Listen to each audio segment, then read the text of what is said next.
So yung mga sir, may ginawa tayong Toyota Wigo na 2017. So manual transmission, sa disusi naman siya. So bali ang concern ng may-ari nito mga sir is naka-check engine. So ayan, sa ngayon wala siyang check engine. Ayan, o natin, so ayan, umaandar yan. So kanina nung pagdating namin, meron siyang check engine dito na naka-ilaw. So ngayon nung nag-live data tayo, so tapos nag-scan tayo. So ang lumabas sa scanning niya is yung ito sa Toyota Wigo ito. So ito yung lumabas niya. Ayan. P0140.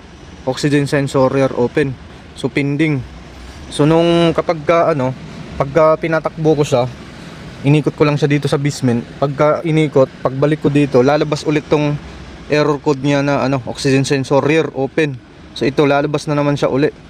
Tapos pagka binura ko siya, lalabas yung error niya na oxygen sensor, pero dito walang check engine na umiilaw.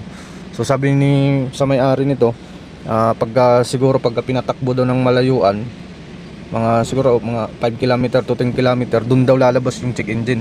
So ito ngayon kasi dito lang, basement lang, ikot-ikot, so wala siyang check engine na umiilaw, pero may error code siya pagka tinest drive, tapos pagbalik lalabas yan uli, oxygen sensor rear open. So based naman sa live data natin mga sir, nag live data tayo kanina. Ulitin natin, automatic scan na natin dito. So yan, nung in-scan natin, so no full code siya, wala siyang code kasi nung lumabas yung code, na-reset na naman natin. So basta yun ang lumabas, yung code na yun na oxygen sensor. So pangatlong beses ko siyang tinest drive, kada balik lalabas yung code na yun na oxygen sensor, pero walang ilaw na check engine. So dito naman sa diagnose tayo. So tingnan natin yung live data niya. So dito sa live data niya, ito yung live data niya. Ayan, itong apat na to. Ayan, custom tayo. So ayan, ito yung live data niya. So sa output voltage of front auto sensor, ayan, nagbabago yung reading 0.1 to 0.7. Ayan, bumababa tapos tumataas. Tapos ito namang output voltage of rear auto sensor, so ang reading niya is 4. Yan lang, tukod siya dyan sa 0.455. Ayan, 50, 0.450. Ayan, so hanggang dyan lang, hindi nagbabago kahit sobrang init na ng makina. Dapat kasi niyan is ang reading niyan tataas tapos bababa. Same sa same lang sa yung reading ng isang sensor. Ito nga lang is medyo matagal siya, kailangan mainit pa talaga yung makina bago yan magkakaroon ng reading. So ito kasi sobrang init na eh.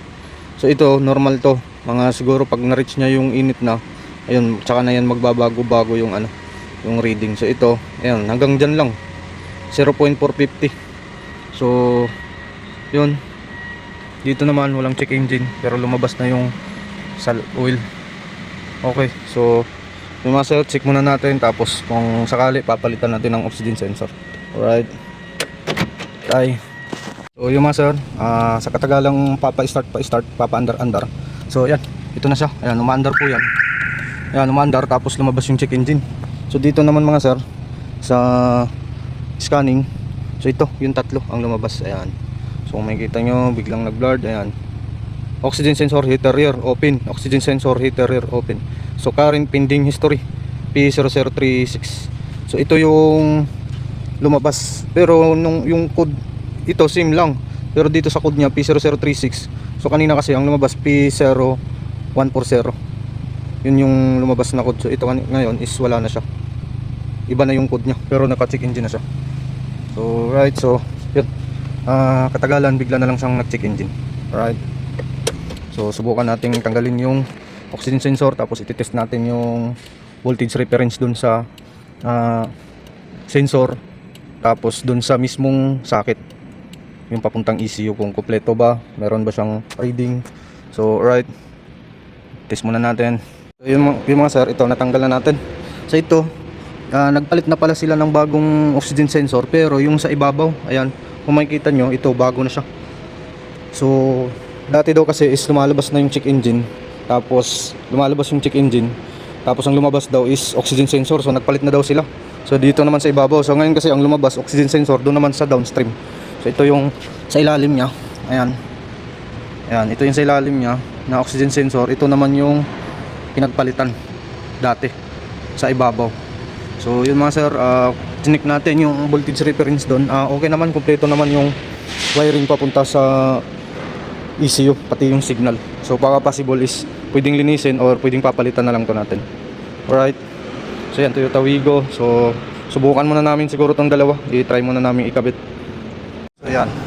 So ang gagawin namin mga sir, kasi ito yung sa ilalim pa no? So ito yung sa ilalim, sa downstream. Ito naman yung sa upstream na na pinagpalitan. So ang gagawin namin dito, kasi possible nga itong sa upstream na pinalitan nila na oxygen sensor, possible hindi to sira. Kasi ang lumabas kasi downstream eh. So ang pinalitan nila is yung upstream. So ngayon ang gagawin namin kasi same lang naman to, oxygen sensor. So magkaiba kasi yung sakit niya. Ito yung pang ilalim, pang to babae. Ito naman yung sa upstream, yung lalaki. So ngayon ang gagawin namin, ikakat na lang namin yung wire, yung sakit, tapos ililipat namin dun sa yung sa downstream na sakit, ililipat namin dun sa upstream na sakit, para pagka ikinabit sa dun sa ilalim, pasok pa rin yung sakit niya. So right mga sir, nandito pala tayo ngayon sa sa Ayala Mall, Vertis, sa Quezon, Commonwealth. Alright, so yun, muna namin ikakating namin, tapos ipapalit yung sakit. So yun mga sir, ito na yung kinonvert namin yung wiring. So ito yung sa downstream na laging nadidetect sa scan. So nagpalit kasi sila ng oxygen sensor sa upstream. So siguro okay pa yun. So ngayon bali sakit lang ang nilipat namin. Yung sa downstream sakit nilipat namin sa upstream oxygen sensor. So yun, nakakabit na. So sakit na lang. Yung mga sir, naikabit na namin yung oxygen sensor. So ayan, yung sakit niya okay na. So naisaksak na yung sakit, nalinis na din namin. So ngayon tingnan natin dito. Ayan. So on. So try natin scanin uli. So automatic scan natin. Tingnan natin. So ayan, may code siya na 3. Ayan, kung makikita nyo may 3 siyang code. So babasahin natin kung ano yan. So reset natin, or kung ganun pa din i-reset natin. Tapos titingnan natin kung babalik ulit yung check engine. Ayan. So EFI. So ganun pa din. Ayan, ganun pa din yung code. So ngayon hindi muna natin ito. Hindi muna natin i-reset. Tingnan natin yung sa live data kung may nagbabago na ba yung reading niya. So same reading. So custom natin. So natin start.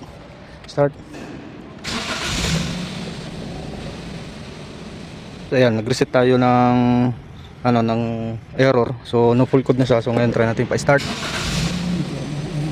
So yun, nawala na yung check engine. Tapos titingnan natin dito, babasahin natin yung reading, kung yung reading ba is magbabago na. Alright. Ang alin po mo? Sa katagalan po. Tapos isa din po kasi yan gawa nung example, yung oxygen sensor kasi lagi siyang nababasa, kaya sa tubig, lalo ng tag-ulan. Oo, kasi nasa ilalim siya ma'am eh. Pag nakakadaan sa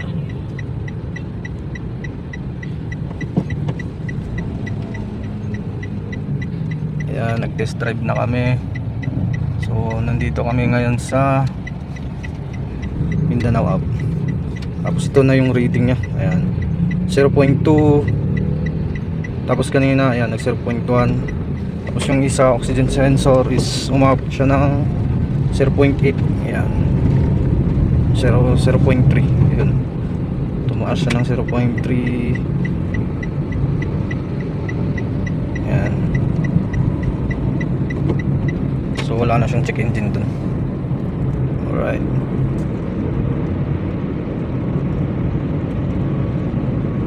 So yan, umabot na siya ng 0.5 reading. Ayan, 0.5, 0.4. Okay. Start.